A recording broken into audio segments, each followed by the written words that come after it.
Hello there. Yes, we are Geeks Assembled, and we have assembled here to get again today.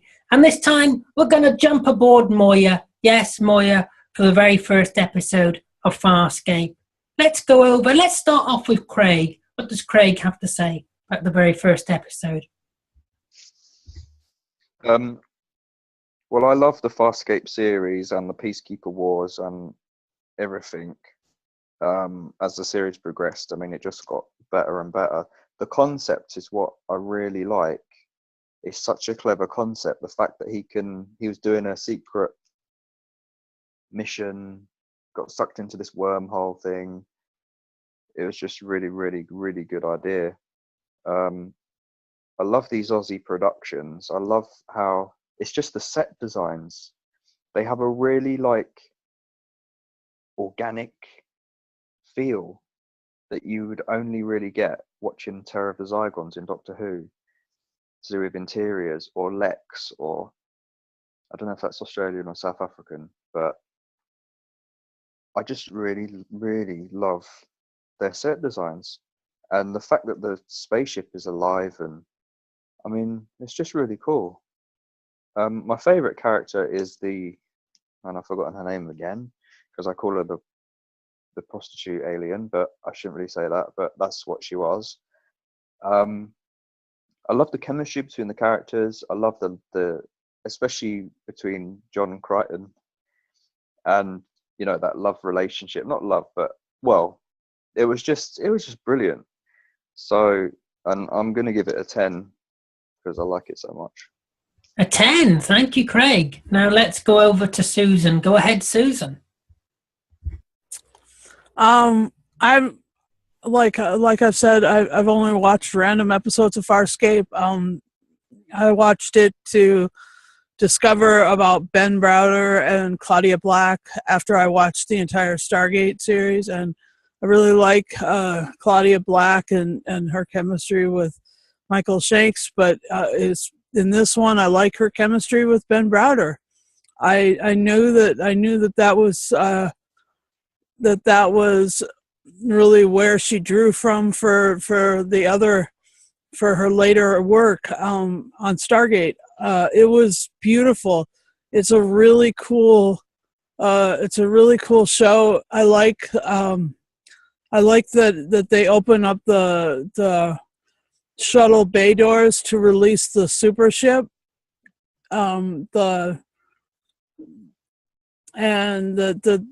That you saw planet Earth up, in the outer space way that you see planet Earth. That is all. It was almost like an EVA, and I like the fact that he is he's given a way to translate the language. I was afraid that there would be, I knew that later on it was all in English, but I was just having this feeling that it would be a learning curve for him to learn these languages, or that he'd find some way of studying it quickly, because he's like a really brilliant scientist and a really brilliant physicist and a really brilliant pilot. So I just thought that perhaps he would be able to access those languages, and so that was fun. I agree, Craig. I like the live ship thing. I like the fact that the Moya is a living vessel, not unlike the TARDIS, not unlike any good organic ship is it's pretty sweet that it has an organic compound or component. Let's see. Another thing that's really awesome about this Farscape introduction is the Jim Henson creations. All the other aliens are Jim Henson creations. Much like Star Wars relied on Frank Oz for Yoda and some of the other little creations. This relies on Jim Henson for all these little creations. Amazing creative team that worked them out. The characters were real. The characters had feeling. The characters had depth, and I'm sure long character arcs. I'm sorry that I'm woefully uninformed as to the whole character arc of the story, but it was delicious. It was good stuff. It was fun to watch, and so I will continue. And I guess that's a big part of what why we do these reviews, is to catch you by surprise and say, hey, this is something else. Go watch this whole thing, and perhaps binge your watching and get some great depth of the story. And so yeah, Farscape was great, and this Through the Eye of the Needle, the wormhole thing, that was great. Give it a 9 out of 10. A 9 out of 10. Thank you, Susan. I'm glad you enjoyed it. Now let's go over to Germany and to Beef Dad. Go ahead, Beef Dad. Yeah, I love the conception of this. The actual concept of an accidental disappearance into space through a wormhole and into a totally unfamiliar part of possibly this galaxy, but possibly another galaxy. We don't know for sure. Yeah, the semi-organic ship, brilliant idea, love it. Yeah,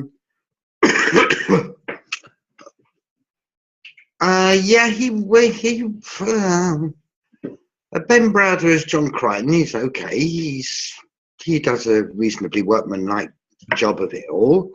But for me, the absolute class act in it is Virginia Hay playing the Blue Priestess, Pal Zeltazan. She gives an incredibly controlled performance. It is just so good. It's the sort of controlled performance you used to get from Leonard Nimoy playing Spock. It's just brilliant. Yeah, I love Pilot. I love the pilot. He makes me laugh. He's quite funny. Rigel floating around on his little flying saucer. He's one of those characters you just want to bat out of the air. But yeah, and the nasty in it, the peacekeeper officer whose brother gets killed right at the beginning of the episode, accidentally. He's actually very, very good, and very, very sort of, yes, evil. And as I recall, he does. Yes, he does. He also does the voice of Pilot. So yeah, it's all in all, it's all round good fun. You don't have to think too much. You just sit back and enjoy it. Let it wash over you. Have fun and enjoy it. Bit like Buck Rogers in that respect. Different storyline, obviously, but very much the same sort of feel. You just sit back, okay, entertain me, and it does, and it's great fun. It gets a 9.5 for me. A 9.5 from Beef Dad. Thank you, Beef Dad. Now let's go on over to Hull. Go on, Lee. What's your thoughts on this episode? Well, yeah, episode 1, Farscape, season 1. When I first started watching this back in 1999, can you believe it? 1999. I was hooked from this episode onwards, and I was rather distraught and disappointed when it was cancelled after the 4 seasons. But this episode is a good setup for what is to come as the seasons progress. It introduces you to all the characters. You say you got Cardago, brilliantly played by Andrew Simcoe. As you say, Virginia Hay as Zan, which, as Beef Dad said, brilliantly portrayed as the priestess. So serene and calm when she wants to be. But as you find out as the series goes along, she's capable of killing. And Rajal, what a brilliant creation there. When he farts helium, that scene just... that just... Well, all the other people's voices just go high-pitched. I thought that was quite funny. Ben Browder, Claudia Bach, brilliant chemistry on screen together. And you can see why they both went into Stargate together, I suppose. They worked so well in this. They worked so well in that. Captain Crace, the evil captain who's chasing John Crichton. Brilliant actor.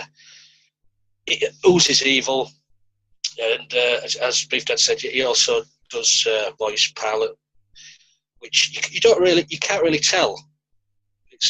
It's from one extreme to the other, you know. But at the same Pilot, what a brilliant creation! All those arms and claws, brilliant. And the idea of a living Leviathan Moya, and as Craig said, the set it looks organic, and that's what they wanted. That's what you got, and that's what that Australian studio. I can't remember which studio did this program. They were so good at that, because I think they also did Lex as well. But yeah, it's a good setup for a very, very good series, sci-fi series. And in my opinion, it's one of the best sci-fi series we've had in modern times. Loads of series come and go, but this one, it's up there. It is up there, and it's sorely missed. And hopefully, if rumours are true, it may come back as a mini-series or as a movie. Please, the actors are still there, they still want it, and the fans want it. And also, the little, what do you call them? The little scuttering bots. I can't remember what you call them though. Very reminiscent of the ones in Red Dwarf. Do you think? They've all got little characters as well. The way it bends that little light stalk on them at the end, brilliant. And nobody's mentioned the theme music. That is so iconic now. That Farscape theme music. It sort of starts off as the male voice doing that New Zealand hacker sort of thing. And then it goes into this old high pitch, brilliant theme music. So yeah, I can't fault this, because I love this program. It's brilliant. I'm giving it a 10. A 10. Thank you, Lee. And I have to agree with you. Those bots do remind me of those robots off Red Dwarf. And I also have to agree with you. I think this is one of the best sci-fis out there. I think this is one of the best ever. I think this is one of the best ever. This is one of the greatest. I mean, it's so well written, and the concept is so good. And, you know, watching this episode again, and I mean, I watched this, about a year? I watched this about a year ago now, I think. About a year ago. So, and I've rewatched it now, but they used to be on Netflix. I was rewatching them all, and then Netflix just took them off. So, yeah, I know. I used to watch these in the 90s, 1999, when it began, like Lee said. And I used to watch it with my dad and brother, and we used to love it. And I still love it now. And this first episode, it still looks great. I mean, it looks great. Like everybody says, the sets look great. You know, Moya, the interior, it looks great. And from the outside, you know, the CGI and all that, it looks great. And all the ships look great. I mean, it really hasn't aged, really. I don't think much at all. I think it still looks great. And when you go on to the planet, and you've got like that alien that Rigel's talking to with all those teeth, and it's just fantastic. And you're staring at it thinking, wow, that is a fantastic creation. And like people have said, Pilot with all the arms. I mean, they're fantastic costumes, because they're puppets, aren't they? You know, they're puppets, and fantastic. And this episode is fantastic. My favorite character is always Aaron's son. I loved Claudia Black. She was amazing when she went into Stargate, and she's amazing in this. But this episode, I can't think of anything bad to say about it. I mean, it just flies by. But really, I wonder what had happened if Crichton hadn't killed the brother, because they were chased because he killed the brother. And you got to remember, they're all escaped prisoners as well, because they were being transferred. They were all, no one's mentioned yet, is that these characters were escaped prisoners. So yeah, you know what? I have to give it a 10 because it's a brilliant first episode. You got to remember, this is the first episode, and it's just so enjoyable. And like Lee says, it sets everything up. You meet some, there's other characters that come on board. You've got other characters like Chan and things like that. But you've got your main characters really here. You've got the main characters, and I think it's just brilliant. I'm going to give it a 10, and I'm going to throw the floor open to everyone to speak. Well, when I first watched this series back then, I must have missed the thing that it didn't dawn on me halfway through watching the first season. I think it was that Farscape was the name of his shuttle. I must have gone over my head to begin with this, but re-watching it again, and when it was mentioned Farscape 1, I thought, oh yeah, it all comes flooding back. But now that you know where you get the title from, so there's this TV series is about his shuttle, supposedly. But yeah, it's it was when it was cancelled, all the fans was in uproar about this. The fourth season was left on a cliffhanger. And then they came back with that 4-hour mini-series, Peacekeeper Wars, which sort of did tie up the loose knots, but it deserves a comeback. Maybe a mini-series, just to get the fans' juices flowing again. I think Ali'd agree with me there. Get them juices flowing. That's what I say. Oh yes, yeah. Anybody else have anything else to say? You muted, Beef Dad. Beef Dad, you muted. Yes, you are. One of the things that I enjoyed most was is it the Starburst? Yeah, the Starburst. That looks so beautiful. I mean, that is the thing about it. It looks beautiful. The whole ship covered in threads, and it gets just brighter and brighter and warmth. And it's just so extraordinary and brilliantly realised. And it's such a graceful looking ship. Yeah. That's a wonderful thing. Looking at it from the outside when it's in space, it is such a graceful looking ship. I think to myself, well, when you think how big and clunky the things are going off of Earth, it's such a shame we can't grow our ships. Yeah, well, mentioning growing, if you keep on watching the series, Moya actually gives birth. Yes. Yeah. So does anybody else have anything else to say about Farscape? It's a bloody brilliant sci-fi. Yeah. Wakey, Craig. Oh. It's smart science fiction too. It's got like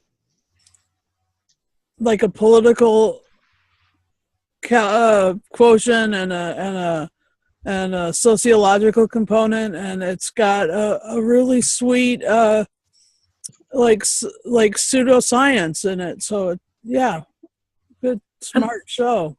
The makeup for the characters like Dargo is also great. The makeup and the prosthetics to make him look like that. And to make him look like that all the time. He's not a human. That's got to be put onto the person playing him all the time, you know. It's just, it's a fantastic series, and people, if you've never watched it, should check it out. The cast worked so well together. Yeah, they're such a team, aren't they? You really believe they're a team. You get as the series goes along, you get to know them and you feel for them. That is good. That is good writing, good acting. Yeah, I totally agree. Yeah. Does anybody else have anything to add? And starting with escaped prisoners is a great way to establish a direction towards freedom. You know, freedom from tyranny. Yeah. It's just always it's such a great launching place. Yeah, because they were being transferred, weren't they? Yeah, being transferred, and then they. Which is very similar to how Blake 7 started. Definitely. So that might have influenced Farscape. I've always wondered, did Russell T Davies watch this and think, "Oh, Moya," and because when I see Russell T Davies's Doctor Who and I look at the TARDIS interior, I think that screams a bit Moya to me. Oh, the colours and the fact that it's alive, it very much screams Moya. It might have been. A lot of things influence a lot of things. Yeah, I think this is where, and why not? I mean, Moya and having a living ship, and like Beef Dad says, it just looks so stylish. The outside of the ship and the sets on the inside. Yep. I mean, it just all looks just amazing. It just looks amazing. Well, yeah, you're looking a bit bewilderedly. And so then when the Stargate finished, when it went into the Stargate universe, it took so many of the, as Connor might say, the tropes of it, like the going somewhere, getting stuck there, you know, getting stuck on a foreign ship. I mean, that whole thing seems to have been lifted right out of Farscape and put into. Oh, you mean with Claudia Black and that? No, I'm not talking about the characters. I'm talking about Stargate universe is set in an ancient ship. Oh right, yeah, I got what you mean. Yeah, yeah. Hundreds of thousands of years old, and they're across the universe, like John Crichton ended up across the universe. I'll be honest, Susan, I gave up on that series after 3 episodes. Okay, well, I love Stargate. I'm sorry, but Robert Carlyle carried me through to the very end of that. And, but the tropes, as Connor would say, you know, if he were here, this whole thing influenced that whole thing. Well, everything influences something, doesn't it? Yeah. And everything has been influenced by something. Yeah. So anybody else got anything to add? Any final words? No final words? Anyway, I'd like to thank, you're distracting me, Craig. I don't know what you're doing. If you're blowing kisses or whistling. I'd like to thank Lee. I'd like to thank everybody here for joining me. I'd like to thank you for watching. Do tell us down below in the comment box what you think about the first episode of Farscape. I was going to say Stargate then. And also remember, do hit that subscribe button for more podcasts like this. And as always, stay safe, look after yourself, and we'll see you next time.